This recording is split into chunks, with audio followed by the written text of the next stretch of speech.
बच्चों, I hope everything is fine and your study is going well, and you are watching videos also, preparing notes. So in previous video I told you about the chloroplast and mitochondria. Today we are going to study Golgi apparatus. Okay बच्चों, who discovered Golgi apparatus? Golgi apparatus was discovered by Camillo Golgi. Okay बच्चों, who discovered? Camillo Golgi. हम इसे simple form में क्या लिख सकते हैं? C Golgi. Discoverer का नाम दे रखा है तो हमें लर्न करना ही होगा. Okay, so Golgi apparatus, Golgi body. In plants, Golgi bodies are known as dictyosomes. So if you are reading term dictyosome, it is also the other name of Golgi apparatus. Okay, if we see structure of Golgi apparatus, here I am using small term for Golgi, GA. So Golgi consists of a membranes bounded flattened tubes. Here you can see membrane bound flattened tubes arranged in parallel to each other in stacks. Okay, एक के ऊपर एक, called cisternae. So these are cisternae along with some large vesicles and some small vesicles. Okay, so structure is clear. If somebody asks explain the structure of Golgi, so along with this diagram you can write only these points. Okay, are they present in prokaryotic cell? No, they are not present in prokaryotic cells. They are not present in sieve cells. What are sieve cells? These are the special cells present in phloem. Okay, phloem, yes, xylem and phloem are the plant tissues. Both are conducting in nature. Xylem conduct या transport water from roots to leaf, and phloem transport food from leaves to various parts of the plant. So in phloem various elements are present, and out of various elements sieve tubes are one of them. Okay, so in sieve tubes also Golgi apparatus is absent. They are also absent in mammalian RBCs. Mammalian RBCs, red blood cells or red blood corpuscles. Okay बच्चों, red blood corpuscles means they are present in blood containing hemoglobin. It is red colored blood pigment, and these RBCs are responsible for carrying oxygen. So why Golgi apparatus is absent in RBCs? Because they don't require their function. जो भी Golgi के functions हैं वो RBCs को ज़रूरत नहीं है. क्यों नहीं है ज़रूरत RBCs को? क्योंकि RBCs का काम क्या है? ऑक्सीजन को ट्रांसपोर्ट करना. इसके अलावा उनका और कोई काम नहीं है. तो ऑक्सीजन ट्रांसपोर्ट करनी है तो उन्हें Golgi की ज़रूरत नहीं है. Golgi की ज़रूरत नहीं है तो उसमें Golgi प्रेजेंट नहीं होते. ओके बच्चों, फंक्शंस क्या है फिर? फंक्शंस क्या है Golgi के? ऐसे क्या फंक्शन है जो RBCs को ज़रूरत नहीं है, तो वो या सीव सेल्स को ज़रूरत नहीं है, या प्रोकैरियोटिक सेल को ज़रूरत नहीं है. तो फंक्शन क्या है बच्चों? फंक्शन हो जाएंगे आपके helps in lipid formation, helps in formation of middle lamella. यहाँ मैंने डायग्राम बना रखा है. ये क्या है? Plant cell. ओके, और ये इनकी क्या हो जाएगी? Cell wall. ओके बच्चों, तो दो सेल्स के बीच की जो लेयर होगी, ज्वाइनिंग लेयर होगी, दो सेल्स को जो ज्वाइन करें, यहाँ ग्रीन कलर की जो दिखाई दे रही है, दो सेल्स के बीच की जो लेयर है that layer is known as middle lamella. Okay, and it is made up of calcium pectate. आगे आप चैप्टर्स में पढ़ोगे कैल्शियम पैक्टेट. तो इसका फॉर्मेशन का काम भी किसका है? Golgi apparatus का. ओके, लिपिड्स प्रोटीन्स को सिंथेसाइज करने का काम भी, जो सिंथेसाइज होकर के आई हैं एंडोप्लाज्मिक रेटिकुलम से, they are packed here and they are modified in Golgi body. Modify करने की क्यों ज़रूरत है? जो ऐसी बन के आई हैं वैसे क्यों नहीं पैक कर रहे हैं? क्योंकि when they are formed at the endoplasmic reticulum they are non functional. Okay, जो लिपिड्स बन रहे हैं एंडोप्लाज्मिक रेटिकुलम पर, या प्रोटीन्स जो बन रही हैं, वो प्रोटीन्स यूजफुल प्रोटीन्स तो हैं लेकिन हम उन्हें यूज़ नहीं कर सकते because they are present in raw form. Okay, तो हमें उन्हें कैसे फॉर्म में कन्वर्ट करना पड़ेगा? हमें उन्हें कन्वर्ट करना पड़ेगा बच्चों यूजफुल फॉर्म में, फंक्शनल फॉर्म में. और फंक्शनल फॉर्म में कन्वर्ट करना क्या कहलाता है? मॉडिफिकेशन. ओके, तो Golgi बॉडी उन्हें कैसा बनाता है? प्रोटीन्स को, लिपिड्स को functional, okay, so that they can perform function. इसके अलावा और क्या करेगा Golgi? Helps in lysosome formation, lysosome को बनाएगा। अब ये लाइजोसोम होते क्या है ये मैं आपको नेक्स्ट वीडियो में बताने वाली हूँ।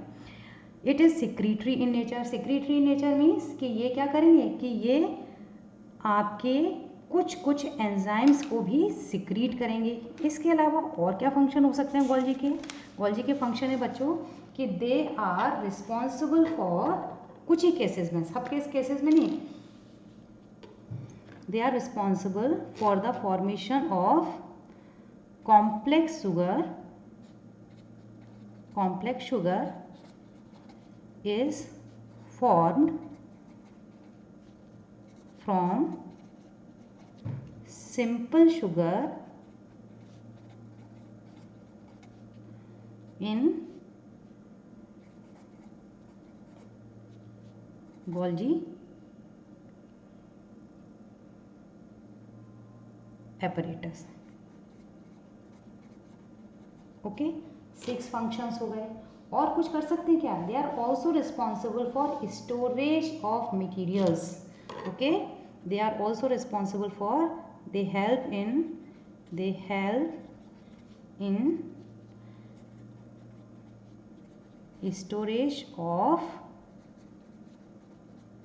ऐसा नहीं कि आपके घर टीवी इनको स्टोर करके रखेगा, जो सेलुलर स्ट्रक्चर्स हैं, सेलुलर फॉर्मेशंस हैं, उनको स्टोर करके रखेगा। ओके बच्चों, तो ये हो गया हमारा सब कुछ गोल्जी के बारे में। अब हम क्या पढ़ने जा रहे हैं? अब हम पढ़ने जा रहे हैं बच्चों लाइजोसोम्स।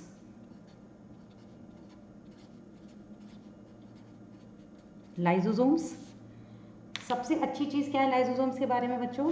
कि लाइजोसोम्स आर, हाँ जी बताओ, lysosomes are membrane bound sac. Okay, what are they? They are, अलग कलर से लिखते हैं ताकि क्लियर हो जाएगा। दे आर, दिख रहा है? हाँ दिख तो रहा है। Membrane bound sac. ओके, या सैक है तो सैक माने कि थैला, तो थैले जैसे स्ट्रक्चर है, ऐसे हम मान लेते हैं कि ये मेम्ब्रेन बाउंड सैक है। ठीक है, ये एक लाइसोसोम है। और सिंगल मेम्ब्रेनस स्ट्रक्चर है, वो लिखा था क्लासिफिकेशन के जब किया था। Okay, membrane bound sacs and filled with strong hydrolytic digestive enzymes.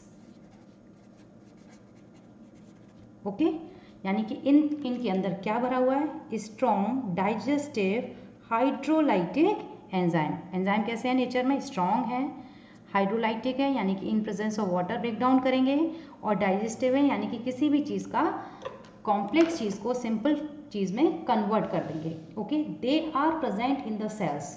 Okay, और ख़ास बात क्या है इनके बारे में बच्चों? कि they are responsible for cleaning the cell. Okay, they are responsible for cleaning the cell. That means they form a kind of waste disposal system. Okay, तो हम दूसरी बात क्या लिख सकते हैं कि they form a kind of waste disposal system of the cell के अंदर अगर वेस्ट सब्सटेंसेस को हमें डिस्पोज करना है तो कौन हेल्प करने वाला है? ये हेल्प करने वाले हमारे लाइजोसोम्स। अब ये हेल्प कैसे करेंगे? ओके, तो हेल्प कैसे करेंगे? When cell gets any infection, cell में कोई इन्फेक्शन हो गया, ओके, या cell organelle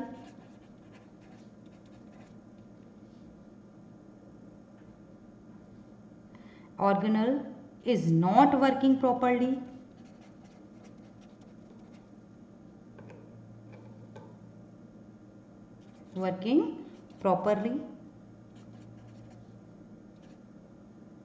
then what happens?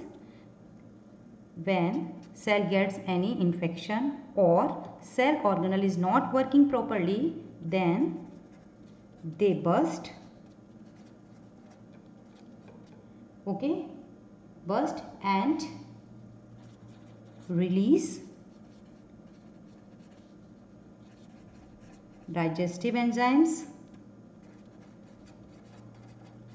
and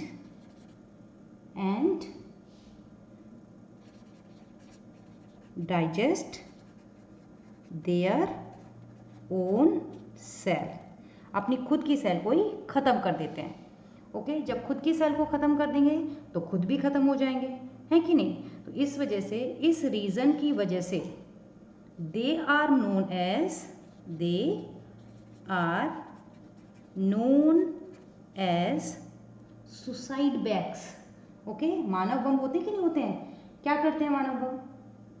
हाँ जी, ये क्या करते हैं कि खुद भी ख़त्म होते हैं और जिसके लिए बने हैं उसको भी ख़त्म कर देते हैं। ओके ना? ऐसे ये भी है, मानव अब तो नहीं कहेंगे, लेकिन सेल के लिए फ़ायदे की चीज़ है। ये सेल में कोई भी इन्फेक्शन हो रहा है, कुछ भी हो रहा है, तो ये क्या करेंगे? खुद बस्ट हो जाएंगे, खुद भी जाएंगे और सेल को भी ख़त्म कर देंगे। तो ये क्या नोन एज, क्या बोलेंगे ना?